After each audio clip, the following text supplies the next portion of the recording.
Ahead of the 2019 general elections, the Independent National Electoral Commission, INEC state and national commissioners have been meeting traditional rulers across the country.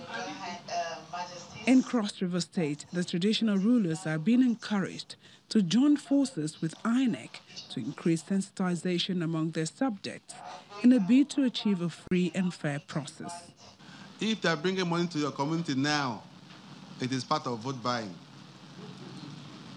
That's part of vote buying.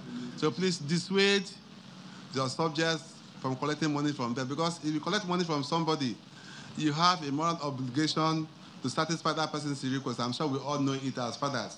So please tell them not to collect money from anybody. They should go out that day and vote for the person that will help them to execute programs that will touch everybody. Some of the traditional rulers in attendance also have some suggestions for INEC. I will suggest that the traditional institutions in the respective states should be given one copy of the the registered voters. Also, as was presented to the political parties, almost 91 of them. The reason for having that cannot be overemphasized. We know how to deal with our people. The next stop is in Adamawa State, where INEC is soliciting the support of religious leaders in the state to achieve a peaceful election process, starting with the collection of permanent voters' cards.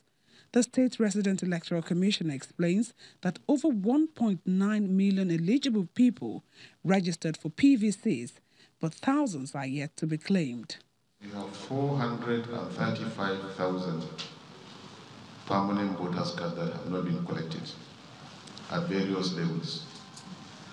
And for this purpose, the Commission has approved for us to go back for the distribution of the permanent voters card at the ward level, commencing from the 16th of January to 21st. I have gentlemen of the press. The message on the need for registered voters to collect their PVCs also resonates in Jos, the Plateau State capital. The National Commissioner in charge of Kaduna, Niger and Plateau States and the Federal Capital Territory, Professor Antonia Simbine, is asking spiritual leaders to ensure that their followers collect these all-important cards. She also reiterates INEC's readiness to employ the smart card readers during the 2019 general elections. The smart card readers will be used for the elections and for accreditation of voters.